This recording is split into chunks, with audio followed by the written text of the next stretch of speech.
Hey, what's going on, everybody? My name is Lil Adrian, and today we're going to be talking about Kick.com, a topic that I've been wanting to talk about for a long time. I've been wanting to make a YouTube video about this for a long time, and we are finally doing it. Now, for those who don't know, I am a Twitch streamer. I've been streaming for 3 years, so I've kind of been streaming for a long time. I've been streaming pretty consistently, about 5 days a week, and I got about 4,000 followers on Twitch. I'm a Smash streamer. I host a lot of tourneys. I host a lot of crew battles, and I do have a nice community that I'm really happy with and I'm really proud of. So I'm definitely not a stranger to the streaming world, and I've gotten really comfortable with Twitch. I mean, things were going relatively well on Twitch. I didn't really have much room to complain. I think the only thing that I really didn't like was that Twitch was taking the 50% cut. And I think that's what most people don't like about Twitch. Some people on the other hand may have different reasons for not liking Twitch. It may have something to do with being banned. Now, I personally never really had any issues with getting banned, but I do know some people that did have issues with banned. I mean, I have my friend Kamemuto that got banned for saying the N-word. And I'm not talking about the hard ER. I'm not talking about a slur. I'm talking about the N-word with the A. And he's black, and they banned him for a year, and he tried to appeal and say, hey, you know, I'm black, and they finally responded to him back saying, oh, okay, yeah, we'll unban you, we made a mistake. That's huge to be able to have your stream taken away for a whole year for a mistake on their end that probably just got put in a pile full of other appeals that they probably just didn't even have time to get to or didn't even really care to get to. I mean, that's scary. I mean, what happens if I get banned for something like that? And they put me in this huge landfill with all these other appeals, and then I can't stream for a year, or I have to go to YouTube, or I mean, I don't even know what I would do if I got banned. And it's not really like you can make another account too, because they have your social security info. So since they have your social security info, you can create another account, but if you try to get paid for it, they're gonna know, hey, that's you, because it's the same social security number, and you're not gonna get paid out. In fact, they'll probably ban that account too. And then now you've been seeing it a lot. I mean, you see some of your favorite streamers, and some of them might have valid reasons why they got banned, but then you have other streamers like Kai Cenat, and you have Bruce Jumpamall, and they're some of the biggest streamers on Twitch. I mean, they are the biggest streamers on Twitch, and they're getting banned. There's really no explanation for it, or if they do give an explanation for it, it's like a whole week later, and they're not transparent at all, super ambiguous, and it low-key seems racist. I mean, I don't want to pull a race card if it's not necessary, but it's like, come on now, what's going on? And then they have so many other complaints about the, you know, the hypocrisy. One streamer can do one thing, but another streamer can't. Are they turning a blind eye to some streamers and not others? It certainly seems that way. That may not be the case, but it definitely seems that way. And then not to mention the whole thing about Amazon. I don't really want to get into the politics though, but I mean, do you really trust a big, gigantic mega corporation like Amazon? I mean, sure, yeah, they do some good things, but let's not act like they didn't do anything grimy to get to the position that they're at. And then now they're making major headlines. I mean, this is fresh. This is hot off the presses. They're making all these changes. I mean, they just increased the price of Turbo. They didn't add any new feature. Now they're saying that they're going to limit the size of your logo on your stream. Can't run your own ads on stream now, or you're going to get banned. If you break the affiliate contract, they're going to charge you $25. I mean, the list just goes on and on and on. It seems like it's getting worse. It doesn't seem like they really care. They took away the 70-30 revenue split for partners, so now there's almost no incentive to be a partner, and everybody seems to be crying for help. Everybody seems to be screaming out, YouTube, do something, fix your UI so we can switch over to YouTube. Everybody's looking for a competitor, and there's nothing out there. And then boom, here comes Kick walking through the door like the cool kid at school, and they're starting off by saying, we're gonna give everybody a 95-5 revenue split. It is absolutely unheard of. A lot of people are just going with emotions. They're saying, hey, just be happy with what you got, be grateful. You know, they do a lot. They do have to host, you know, a lot of streams. They do have to have a lot of space to do this. We shouldn't complain. But then there's all this talk that I'm hearing about the subs aren't even really the main revenue source for Twitch. That's right, the subs aren't even the main revenue source for Twitch. It's advertisements. Advertisement is their biggest source of income. So if it's not from subs, then why do they insist on taking so much from the content creators? I mean, the content creators are the ones that are propping the site up. Without the content creators, they wouldn't have anything. So here we are, it's June 2023, and it's looking like Twitch has finally shot itself in the foot enough to where people are at their limit and they're willing to make a switch. And now you're here wondering, is Kick worth it? Is it time to make that switch? And I'm here to tell you that I streamed on Kick for a month straight, and I can tell you right now if it's worth it or not. Let's go. So the first thing we're gonna do, we're gonna start with the pros and the cons. And I'll start with the pros first. The pros. The number one pro about streaming on Kick, and I am not going to sugarcoat this at all. It is 100% the revenue splits. I can't even think of another platform, another streaming service, another site that gives you that good of a cut. I mean, the only site that I can think of right now, realistically, the only site that I can think of is OnlyFans. I know that that's kind of a taboo topic, but let's be real. OnlyFans, they're taking 20%, I think is what it is. And that's pretty good for their site. I mean, there might be another service out there that offers a better revenue split, but 95.5 for what they're offering is a really, really big deal. And I'm going to talk about something that I don't usually ever talk about. I usually never talk about numbers, but we're going to talk about it right now. Let's go ahead and pull it up. I have my Kick account pulled up. Give me 1 second. If I go to my creator dashboard and I look at the entire month of April, from April 1st to April 30th, I had 17 subscribers. I had 43 gift subs. Shout out my boy Nella Wafer. At $4.99, it came out to $273. That's huge. What is it? 43 plus 17 is 60. For 60 subs, I get $273. That's huge. Let's compare right now. I'll pull up my Twitch accounts. Check this out. You're not going to believe this, or you might believe it. I don't know. But let me show you something. For the month of March, I had 104 subscriptions. Just to show you that none of this are bits. These are pure subscriptions. I had 104 subscriptions, 104 subs, and I got $270.50, the same exact amount, give a few dollars, but almost the same exact amounts for 40 less subs. Twitch, they're robbing you. For somebody watching that might be getting like on average, like, you know, maybe like 500 subs on Twitch, or you might even be getting 1,000 subs on Twitch. If you're one of those people and you were able to switch over and still maintain the same amount of subs, that is a life-changing amount of money. And instead of 2,500, I'm now going to be making $5,000 in 1 month. That's money to where you can go out and put a down payment on a car. That's money to where you can go out and put all the groceries you want in your house. If you have kids, you can provide for your kids, you can provide for your family. This is undeniably, objectively a good thing for content creators, for them to give back to the content creators themselves and say, hey, you know what, that's your money, keep it. Oh, and that's another thing too, is that apparently I'm hearing that Kick isn't even taking that 5% anyway. Apparently what I'm hearing, the money is coming from Stripe. Stripe is like their little program or whatever that they use, and I'm not sure, I'm not a huge expert on this, but Stripe is what they use to transfer your money over to your direct deposits. And so Stripe is what's taking their 5%. Kick's not even taking that, so Kick's really not even making any money off of these subs, and we'll talk more about that in a second. It may not be all about the money. Now, I know people stream for different reasons, but money talks. You can't even deny it. Money talks. Number 2, the second best thing about switching over to Kick, I mean, to be honest, is not being on Twitch. I mean, we just talked about all the negative things about Twitch and all the sus things that you're doing, and to be able to make a statement and say, hey, you know what?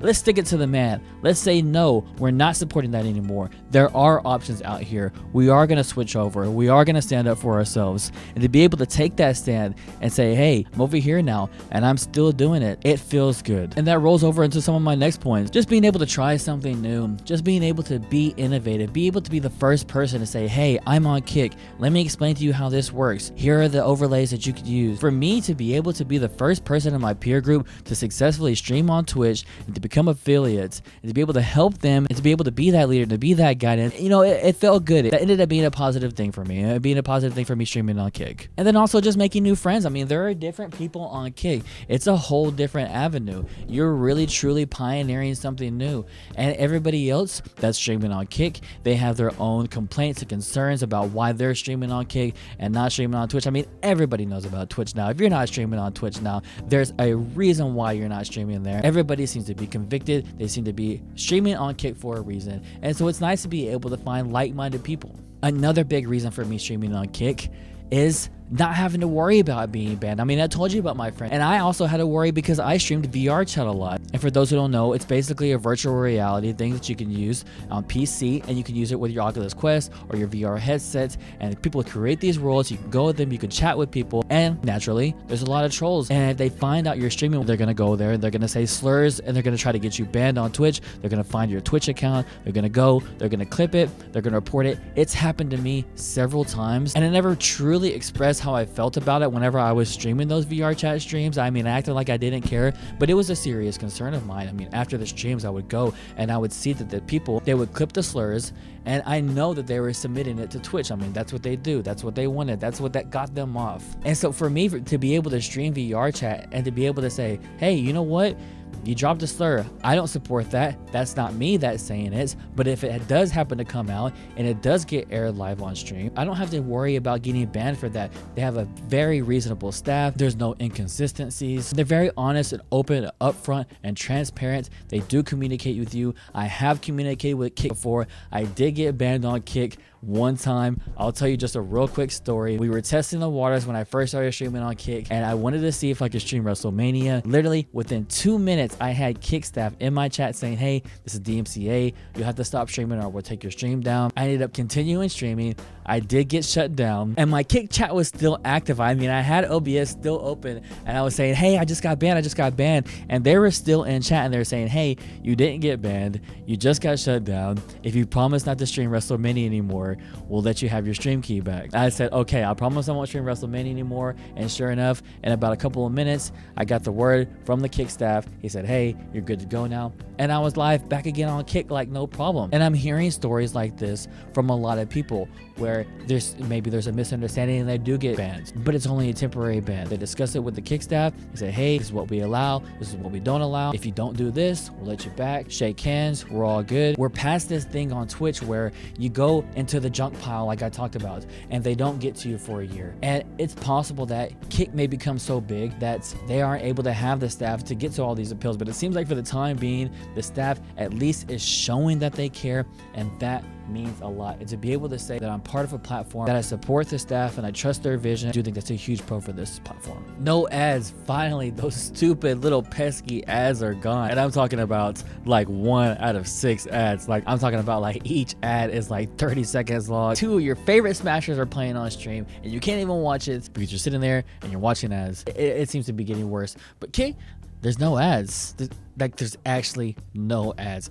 We can talk more about that in a second, but that is, in my opinion, a pro. The emote slots. Take a look at this, everybody. If you go and you look at the emote slots, they actually give you 50 emote slots. I'm talking about 50. That's something that they only give partners on Twitch. And for you to be able to hit affiliates and have those emotes unlocked, animated or not, it doesn't matter. Just upload them. Give us whatever you got. That's a huge deal because emotes are a big motivating factor to sub. So I have to put that into the pros category. And now, okay, there can't be any pros without some cons. So let's just jump right into it. First one, for me, I don't really care. Number one, being associated with Adin Ross. I'm sorry, no matter how you feel about him, he said some pretty sus shit before, and you're gonna get asked this question quite a bit. Whether you like him, whether you hate him, it doesn't matter. This question will get brought up. Do you support Adin Ross? Do you support the things that he said? Do you support the things that he does? Because he is their poster child. He is their biggest streamer. And actually, to be fair, at the time that I'm making this video, they just signed Bruce Stropamov for a 2-year, $80 million deal. That is huge. But for this whole entire time, Adin has been their boy. And it's not like they just said, hey, you know, Adin, you should come over. Like, no, they actually seem to be supporting him. They actually really like him. They actually seem to be helping him out in every chance that they can get. I'm not going to really talk about what he said. You go look it up yourself. But I'm telling you right now, you will get asked this question. And for every time you answer this question, 5 more people are going to come up and they're going to ask you the same exact question. You will be answering this question a lot. And I kind of don't like that. Next, no ads. Yes, no ads. Now, we talked about this earlier. If there's no ads, then that's a good thing, right? Well, that's what you would initially think. And it is good for the viewer, I will admit. For me to be able to just kind of browse or, you know, stream to stream and have no ads, it's kind of cool. You can't do that on Twitch, that's for sure. But the one thing that sucks is that if there's no ads, then there's no incentive for anybody to sub. So if anybody's subbing to your channel, they're really doing it just for the emotes and because they love you. I mean, that's pretty much all there is to it. Just because they want that founder's badge. But after the founder's badges are gone, I mean, they really have no reason to sub to you other than the emotes. And to be fair, there are a lot of emotes, and we talked about that a second ago. And if you're looking to get that high sub counts, then you're gonna have to really work for it. You're gonna have to really be a likable person. You're really gonna have to make your community want to sub to you. Having no ads and having no incentive for somebody to sub, I think is worth mentioning, and I think that it does belong in the cons category. I'm gonna put something else in this category. I'm not sure if this is gonna be 100% relatable to you, but something that I use and I do a lot on my stream is I do song request streams, and this is a really popular thing that streamers have for their streams. I use Nightbot to do that. It's very convenient for me. I don't really use Spotify. I have my own reasons for not using Spotify. Maybe I should get it, but whatever the reason, I like using Nightbot to do music requests, and there's no Nightbot on Kick. In fact, they don't really have a good bot for Kick, at least not yet. And the bot that they have does seem to be making some improvements. I think what everybody's using right now is Botrix. It does work pretty good, and it's got a lot of cool features, but it's not like Nightbot.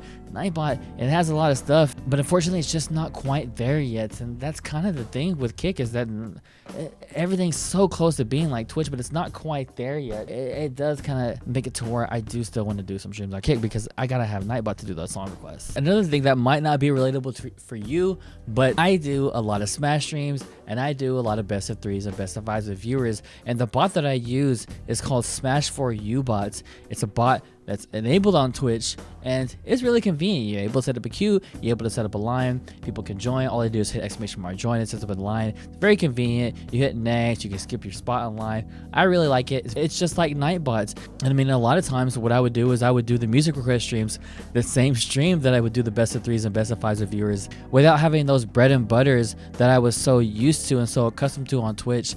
It makes it a little bit tough to make a full-time switch. Another con, unfortunately, is that nobody really wants to sign up for Kick. I mean, a lot of people are super skeptical about it. I haven't really had a whole lot of streamer friends that have wanted to switch over with me. That does kind of make it hard when you're over there just kind of by yourself. You don't really have a lot of friends, and then it's kind of hard to get people to sign up, because not only are they getting on a new platform, but they have to do the whole thing where they have to sign up for a new account. It's not like you're just telling people to follow you on Kick. You're telling people that hey, you have to create an account and then follow me on Kick. And anything that stops somebody from seeing your sites and hitting the follow button prevents you from getting that follow. I try to tell somebody, hey, you should follow me on Kick, like, I don't know, maybe we'll see, and then they don't do it.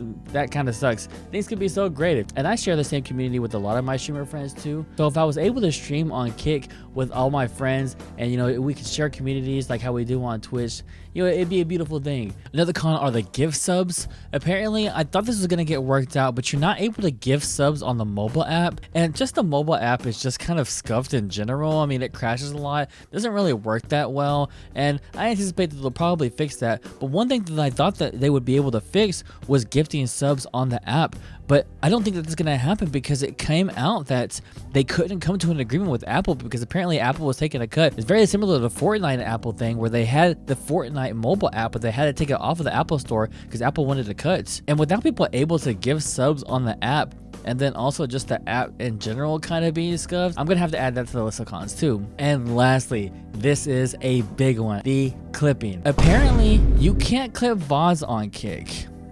Yeah, that's right, that sucks. One of the ways that I actually clip my streams on Twitch is I have a stream deck. I'm not sure you hear him. And I basically just push a button and it'll clip the last 30 seconds of my Twitch stream. But there's no integration for Kick yet. So I'm actually not able to push a button to clip my stream whenever it's live. Then that would make it to where if you want to have a clip of your stream, then somebody from your chat or you would have to clip it while it's live. And if you don't clip it while it's live, then you're not going to be able to clip it. Of course, there are other workarounds, like you can just do a screen recording off of your Streamlabs, off of your OBS. Then you can just use that and upload it to TikTok or YouTube or whatever. But if you're a short form content creator, which most content creators are, because that does seem to be the wave nowadays. I mean, everybody's doing the short form content creation. Not being able to clip your own stream sucks. That's a huge deal. Not even be a deal breaker for me. Now, finally, in conclusion, I will tell you right now, do I think that it's worth it to go full-time on Kick?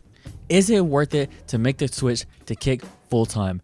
Well, I will say that, to be honest, it probably depends. It depends on your situation.